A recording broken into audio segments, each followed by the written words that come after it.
OddParents. How is everyone? Welcome to Chattanooga Comic-Con. It's fantastic. Thank you all for coming. My name is Jordan Henborough. I'm going to be moderating this panel.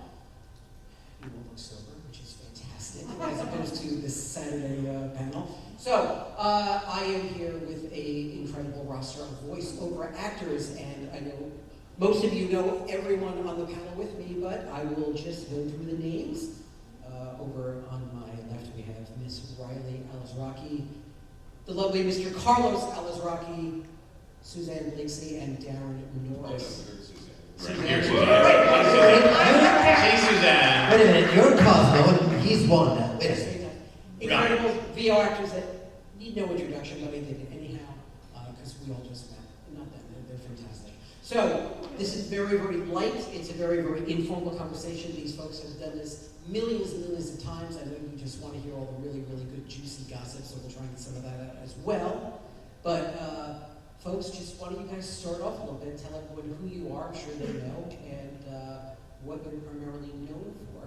This is the Fairly OddParents panel. Okay, so we'll start. First of all, I want to thank Darren and Suzanne for inviting us to this panel, because Riley and I have one tomorrow, father and daughter. But as far as our group is concerned, the three of us have had many possible Fairly OddParents combinations. Hey, Mr. Tucker. Hey! Very good, Fairly OddParents. Also, hey, neighbor!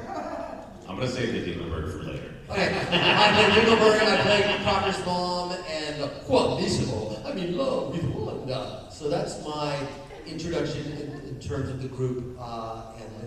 Imagine Fairly OddParents without Carlos Alizraki. All right? You don't have any of those people. Yeah, a lot quieter. Do Crocker's mom. No, Denzel, I won't be pressured into doing that voice. Do it, mother! And yeah, Riley, you're actually Carlos's daughter. Yes. Tell me a little bit more about you and tell us a little bit about what you do as well. My name is Riley. I'm 13 and I play Rock Talk on Star Trek Prodigy, which is really cool because it's one of my first big voice acting jobs. I've done small characters. My first ever job was on Doc McStuffin, just a small little role. But this is one of my biggest roles I've ever done.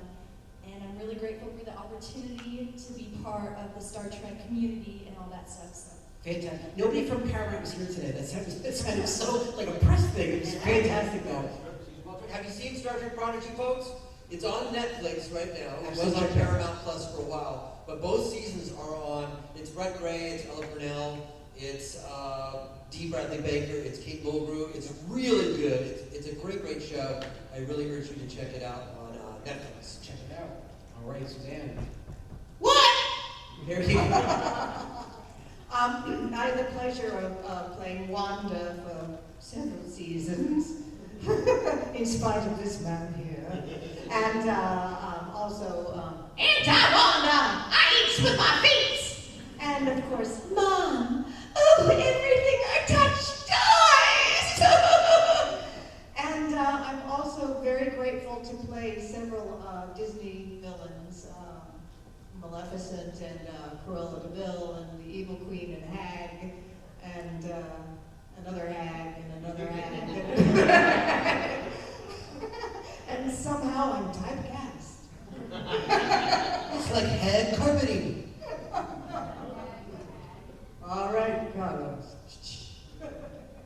Darren, tell us a little. Oh, is it me? Yeah. Hello. My name is Darren Norris, and I'd love to share with you something close to my heart. It's called Amway. And, sorry. Oh, no, it was Fairly OddParents, yes. Verity, Cosmo, Timmy's dad. Jordan von Strider, the toughest theory in the universe. And, of course, Anti-Cosmo, along with some others. I don't know. You guys know this stuff already, right? Yeah. Okay. This is the boilerplate. This is boilerplate of the panel. So now the good stuff is, I want to start with Riley because this is so pertinent to what I want to talk about is we talk about getting into business and how everyone started. Now you're 13. That's absolutely incredible.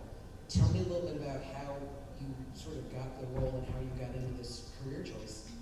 So, when I was little, I kind of just started following my dad's footsteps. I was put for commercials, all that stuff.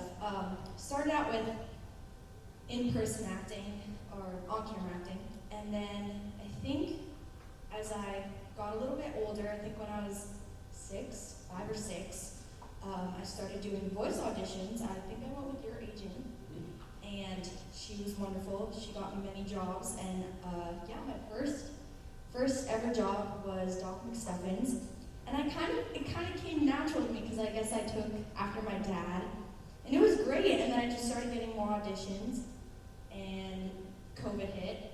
Still was doing auditions though. They found a way to do Zoom calls, all that stuff. So I definitely think growing up, having my dad as my dad and following his footsteps is wonderful and a great opportunity, and it's kind of brought me where I am today.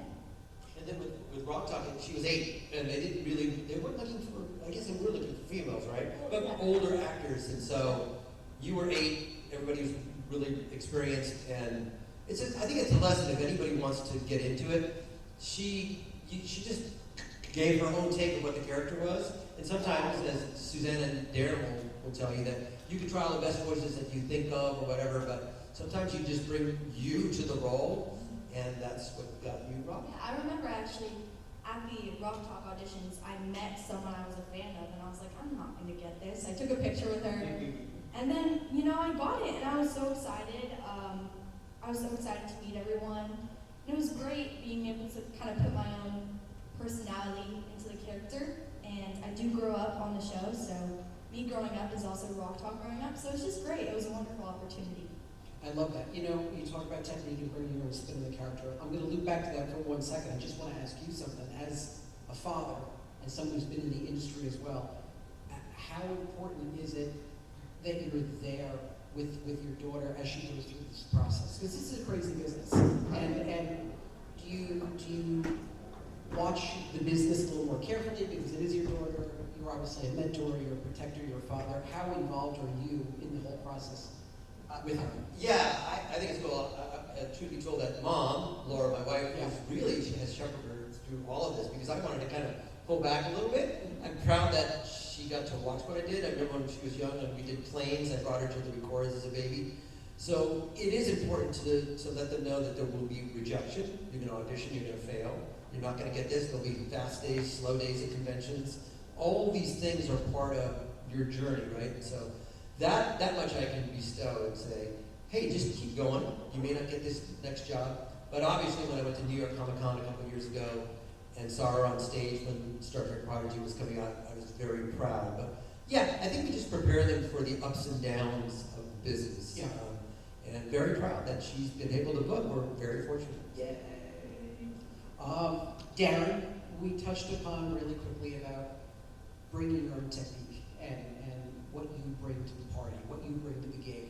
How influential are the networks and your bosses on developing your character? Do they come to you and say, this is what we're looking for? And to that point, how often do they tweak what you already bring them? Once you lay down a track or whatever, how often are they actually tweaking to say, do this, do that? Can you start over? No, I'm sorry. Well, for this particular job, when I walked into the audition, and Cosmo, if you remember, in the original pilot, was not like he sounds now. So he was very hip, slick, and cool, like a used car salesman kind of thing, kind of Phil Hartman kind of thing, which is what originally what Butch wanted. So I was able to do that, which is nice. And then when we got the big pickup, it was a conscious choice to go, okay, we're going to really tweak it. We're going to just turn him all the way up and stupid him all the way down, but still lovable. So I was just sort of able to accommodate that. And then they just sort of threw jargon at me. I was messing around one day, and they went, oh, that's, I said, I don't want to do a dead-on Schwarzenegger impression, because that would be different from what I'm doing, right? Everything is always like this! So that was fun, and they sort of allowed me to do this. But when you're on a show for a number of seasons, they really get to know you, and they have that opportunity to write for you. Like they were writing One Day Sumo for Carlos, and they were writing Dingleberg for Carlos, just because they know what he's going to bring to the role. So that's fun when people trust you enough to say, yeah, we're just going to have Darren take a whack at this and see what he comes up with. But sometimes it is very specific, and they have a really solid idea in mind, and I can either produce that for them or not. So it just depends, yeah. But they give us a lot of freedom on this show. So. I was going to say, Suzanne, same question. You transitioned over, just looking at your past history. You were on TV as well, and you did some other stuff on screen. Coming over as a voice actress and voice actor, did the bosses recognize you from another role and say, we like the voice and we think you'd be good for this? Did you go in blind? No, I was fortunate when I first did my first Disney role, which was Cruella de Vil. The lovely couple who played Mickey and Minnie had seen me in this show called Forbidden Hollywood. It was a musical spoof.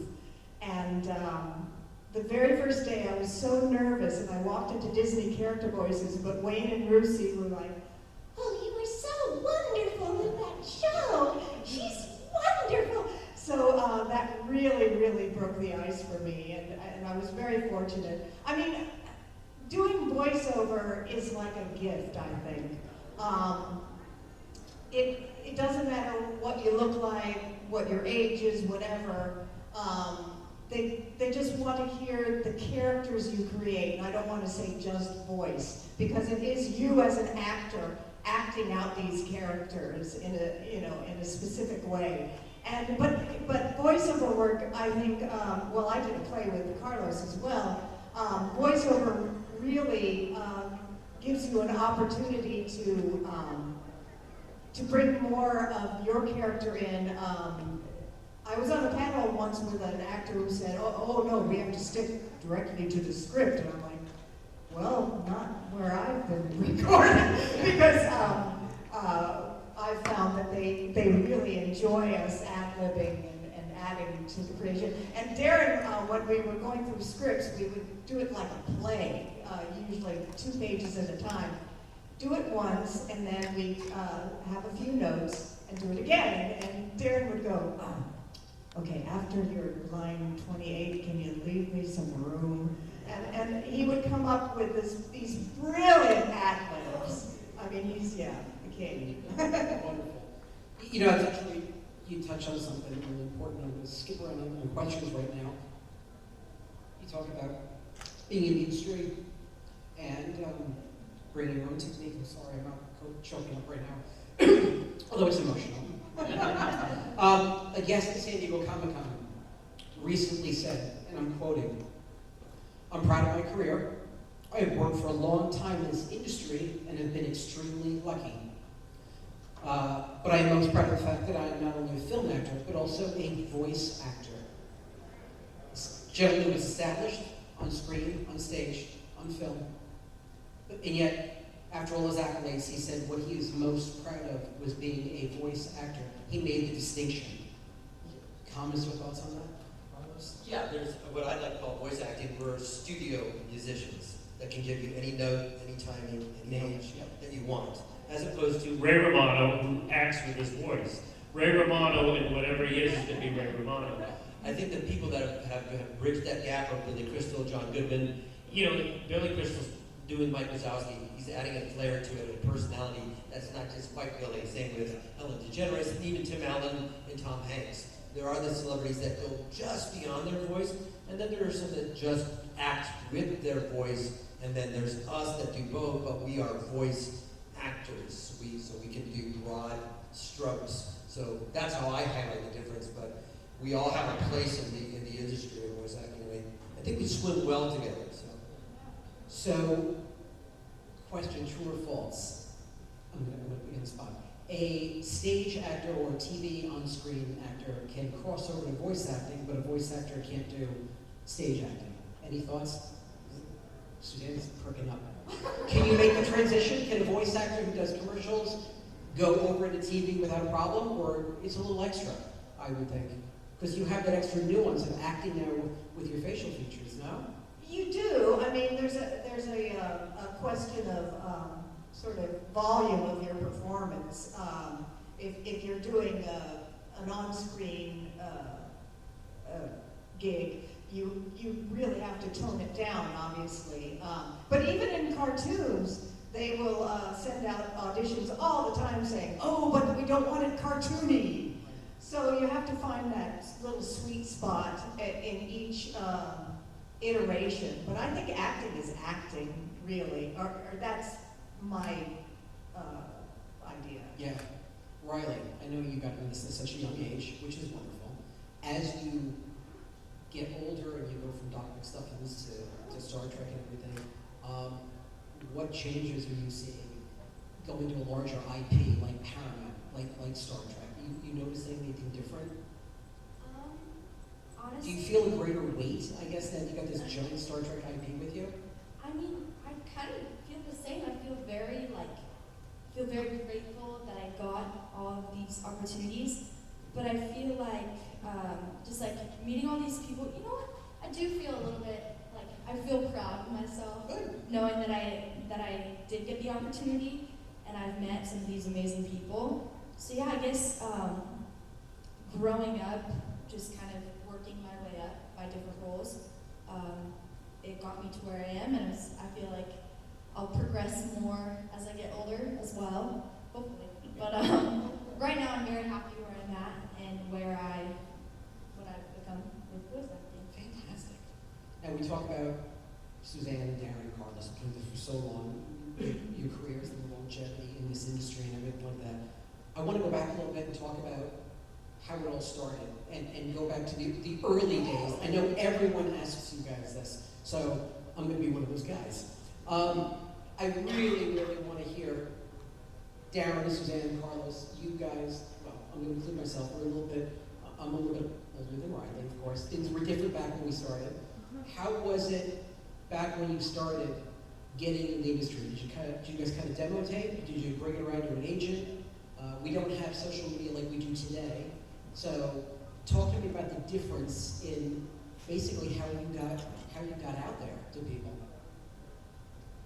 I'll field that one. Yes. It kind of goes with your previous question, Jordan, about, and it's just after transition to this.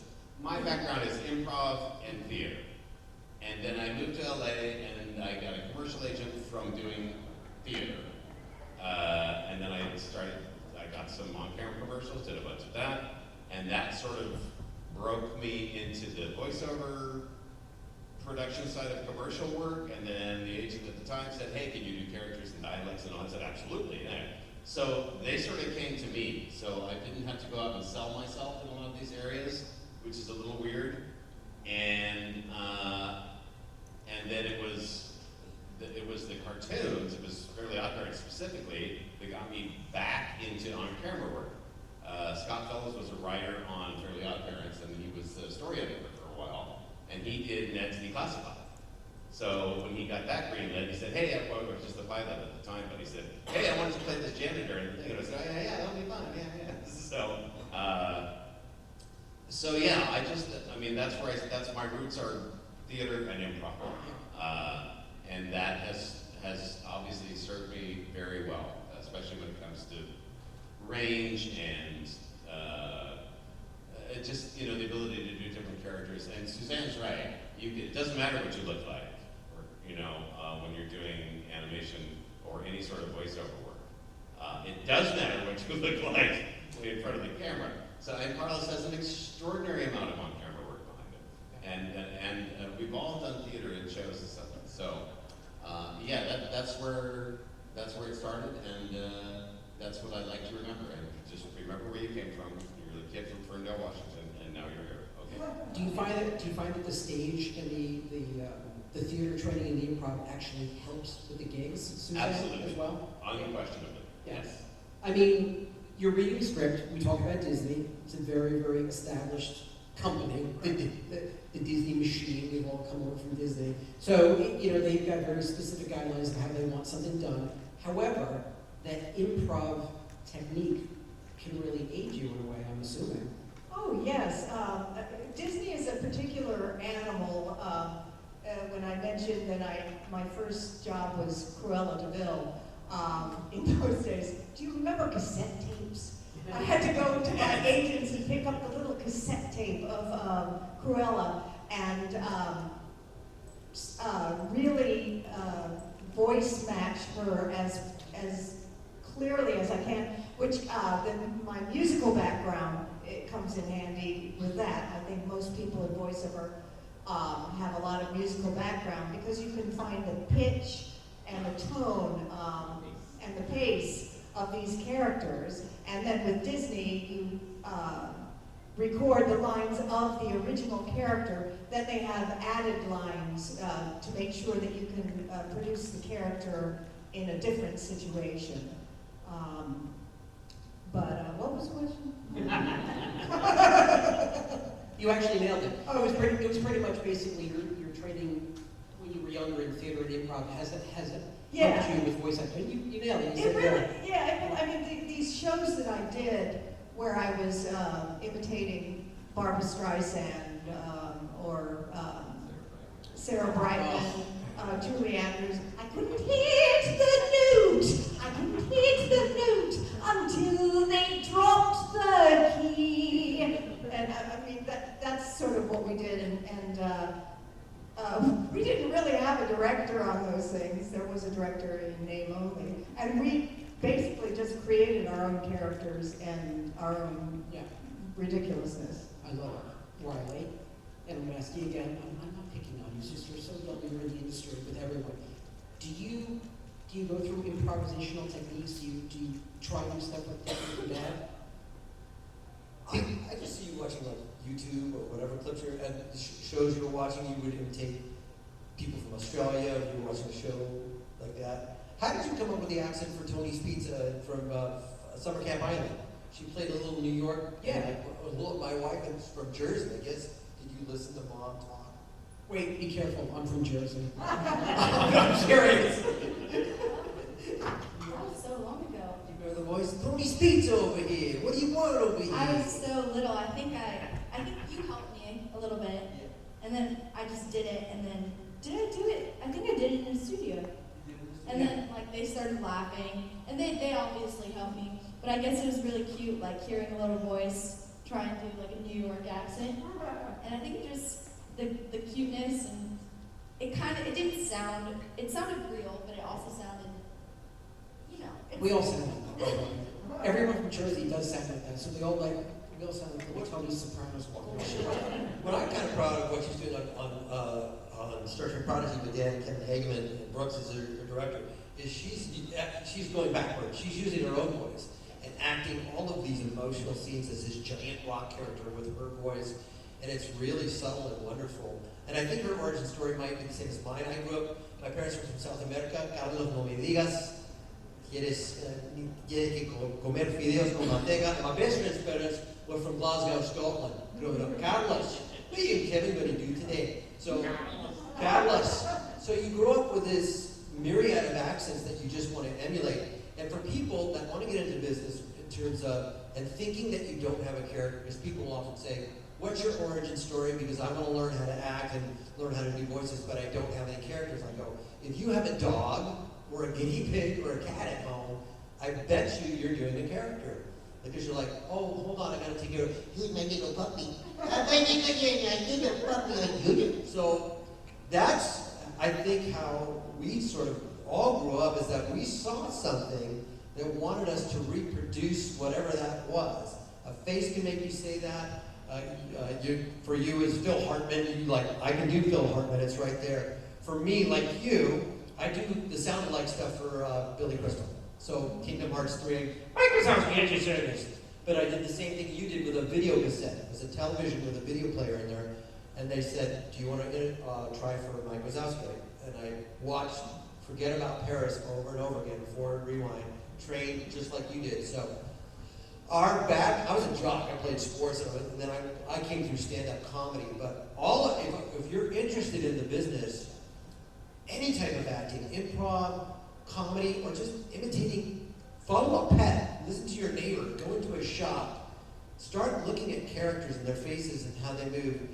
Everybody, like when you do a Schwarzenegger, you're seeing Arnold in your head, right? It just comes out organically.